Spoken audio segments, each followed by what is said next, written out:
Hello everyone, welcome back to Shingle Mill Acres. I hope you're all doing great. Wanted to give you guys an update on the garden. We haven't done that in a while. We had went to Pittsburgh around Memorial Day, came back for a couple of weeks, and then decided to take a last minute trip to the beach for Father's Day. So I haven't spent a lot of time with my garden like I should have. Luckily when we were out of town, my aunts and them came and picked some of the cucumbers for us.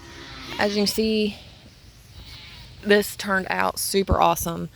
At Kate's birthday party around June 1st, all of the adults came and were marveling at our cucumber trellis. My family's been growing cucumbers and stuff for years, since way before I was born, and I'm 40, so, ever since they were little itty bitty kids, and they were all, astounded at it.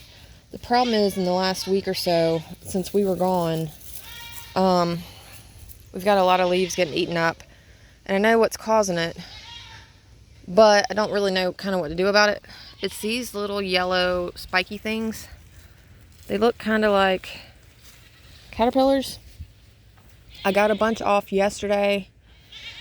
They're just all over.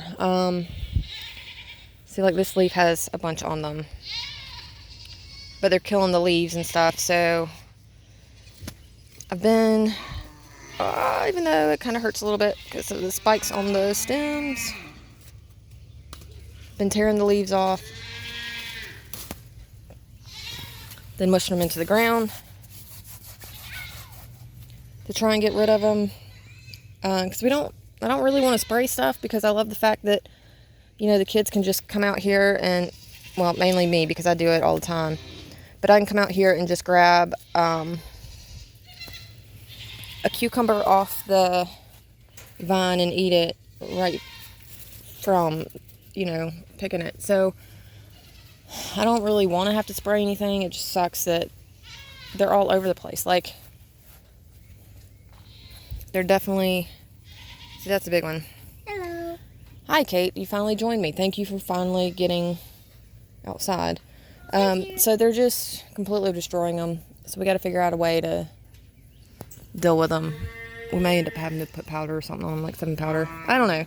We'll figure that out. All the animals right now are freaking out because I came outside even though they've been fed. They like to pretend that they haven't been fed.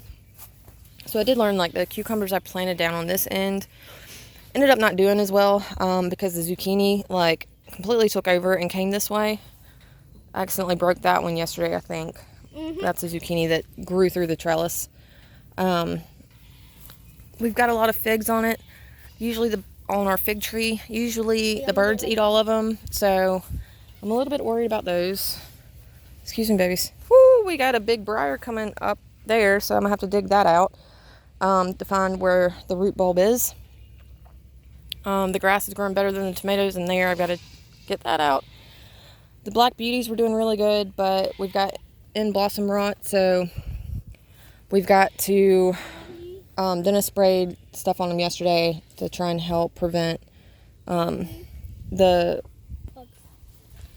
end blossom rot. It's the end of the bottom of the blossoms, or the tomatoes start rotting away. Mommy. So it just sucks, but we've got a lot of tomatoes that are coming up. I really do not like the twine idea. I'm going to go back to the cages. But they're doing awesome. Our garden out there is doing pretty awesome. We'll do another video on that. This one was mainly for how well the trellis is doing. It's doing amazing with the cucumbers. And then the sunflower that we had. We're going to squeeze past all of these tomatoes. And I haven't weeded them like I'm supposed to. It's just been a crazy few weeks. Sunflower is doing awesome, and it's so pretty. It came up on its own. Too bad the bugs didn't just stay on it. That would have been awesome. But all in all, it's been amazing. We are getting so many cucumbers from our cucumbers this year, and it's just... I cannot recommend doing the trellis like this enough if you have raised garden beds. It's just pretty cool. Well, that's all we have for you today. I hope you're all doing great, and we'll see you next time. Bye, y'all. Make sure you like and subscribe.